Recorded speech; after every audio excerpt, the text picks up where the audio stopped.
Trump administration is going full throttle trying to enact their agenda and keep promises they made during the campaign trail. Over the last weekend, we've noticed something new: pushback. Some of it anyway. Let's start with Democratic Maine Governor Janet Mills. Her clash with Trump on Friday. Trump signed an executive order called Keeping Men Out of Women's Sports, which bans transgender women from competing in women's sports. Maine officials, however, have said their duty is to provide equal opportunities to all kids in the state and that they won't comply.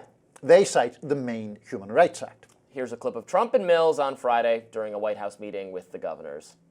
Is Maine here, the governor of Maine? Well, are you not going to comply with it? I'm complying with state and federal laws. We are the federal law. Well, you better do it. You better do it because you're not going to get any federal funding at all if you don't. And by the way, your population, even though it's somewhat liberal, although I did very well there, your population doesn't want men playing in women's sports. So you better comply because otherwise you're not getting any federal funding. See you in court. Every state, good. I'll see you in court. I look forward to that. That should be a real easy one. And enjoy your life after governor because I don't think you'll be in elected politics. Separate from those fireworks, we have an incident at a town hall in Roswell, Georgia, which is a reliably Republican district. Congressman Rich McCormick, who is himself a Republican, of course, was taking questions from constituents when this happened. Yeah, Tyranny. Virginia, do you have a question for the congressman? I do. Okay. I do. Thank you. Tyranny is rising in the White House, and a man has declared himself our king. So I would like to know, rather, the people would like to know what you, congressmen, and your fellow congressmen are going to do to rein in the megalomaniac in the White House.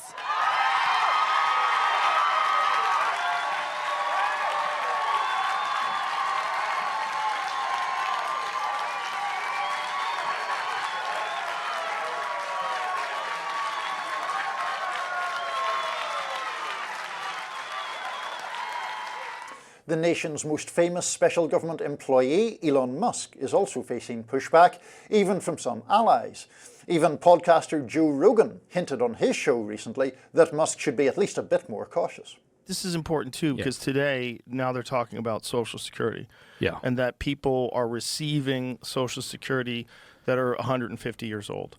But I don't think that is the reality as it's being explained by people who understand COBOL, the language, and this computer programming language that they use is ancient, right? Which is kind of crazy that they're still using that, right? It's the government. I mean, right. Yeah. So some guy who understands it was explaining that if certain factors aren't taken into consideration or certain things aren't entered in, you know, like date of birth or when there's certain things, or date of death, or, right? But it doesn't even necessarily mean that all these people are receiving checks, right? Right. They're just listed on the files, right? And it doesn't mean money's going out to them. And so, yeah, again, from a messaging perspective, you know, does Elon need to screenshot that and then send it out as a tweet or whatever we call X nowadays, and then suddenly you've got a couple million people going, oh my God, we're paying dead people. Well, right. That's the problem with being hyperbolic. Musk took to X this weekend and wrote, consistent with President Trump's instructions, all federal employees will shortly receive an email requesting to understand what they got done last week. Failure to respond will be taken as a resignation. The email itself reads, please reply to this email with approximately 5 bullet points of what you accomplished this week and CC your manager. But Trump's FBI director, Kash Patel, wrote an email to employees, and it says in part, FBI personnel may have received an email from OPM requesting information. Patel said that it was the FBI who was in charge of their own review processes and they will stick to that plan. The email continues, for now, please pause any responses. Meanwhile, some Democratic senators, women particularly prominent among them, responded to Musk's request on X. Minnesota Senator Tina Smith wrote, Elon Musk, I hate to break it to you, but you aren't my boss. I answer to the people of Minnesota, but since you bring it up, I spent last week fighting to stop tax breaks for billionaires like you, paid for by defunding healthcare for moms and babies.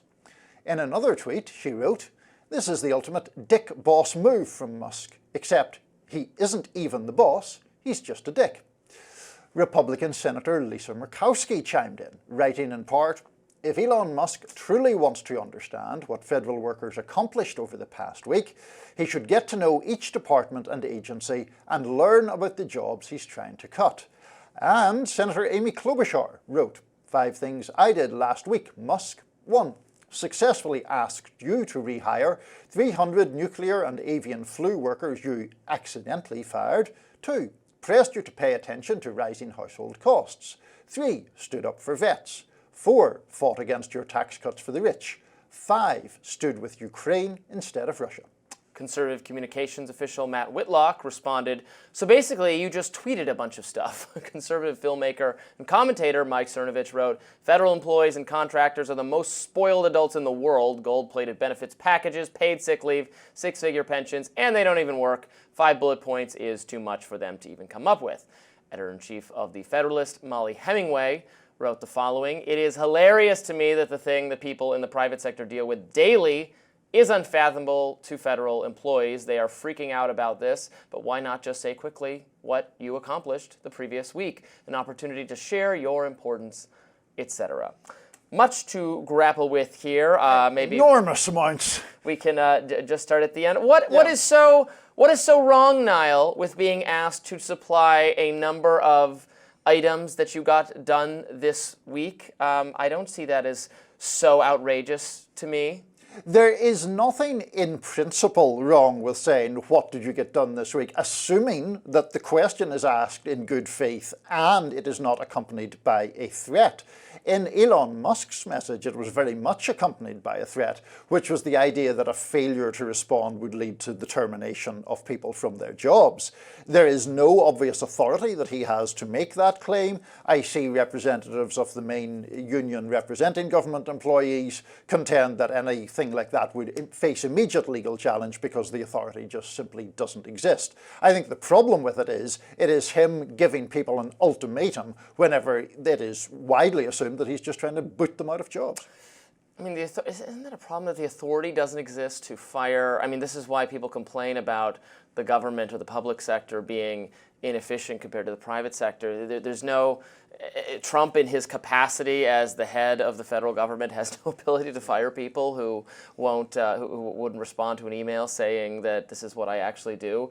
That seems like a problem, no? Well, I mean, they are covered by union contracts for the most part, and that is how it is. I also want to push back a little bit because it links to the Joe Rogan comment that we started off with about the idea about Social Security being improper payments going out and so forth, because the actual level of inefficiency in that respect is vastly smaller than Trump and Musk have tried to suggest. And to be fair to Joe Rogan, who I think we both agree is increasingly trending rightward, he did actually point that out. Now, it goes a bit more in depth than Rogan's comments outlined, because in July 2024 there was an audit done, and it did indeed find that there were almost 19 million people born before 1920 that there was no record of their death in the Social Security records. However, in just 44,000 cases out of 18.9 million were there any payments still being made.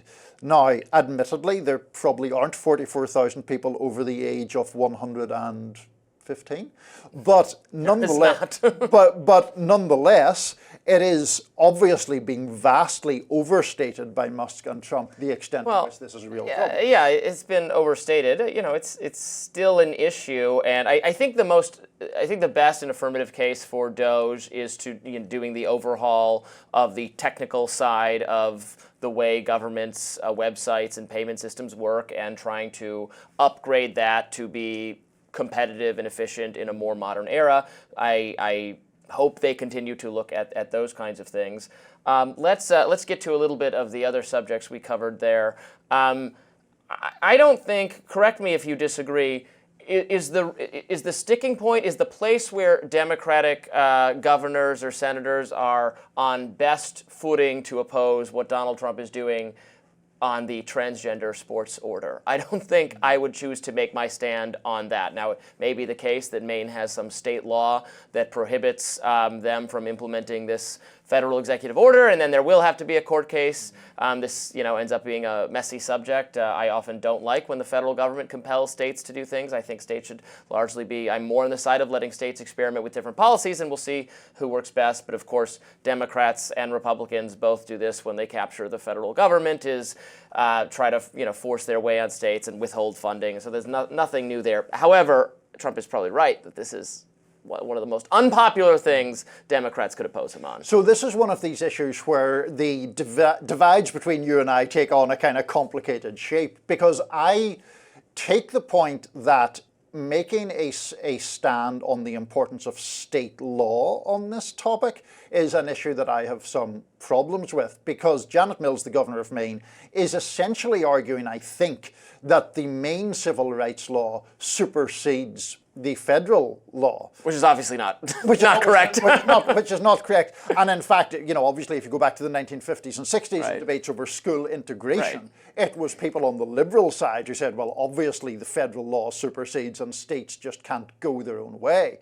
So I do think that's a pretty shaky argument, in coupling with the fact that on the trans people in sports issue, popular opinion is pretty clearly on Trump's side. I think the stronger part of her argument is about the threat to withdraw federal funding. She argues that the president cannot deny funding that Congress has appropriated, I think is the argument.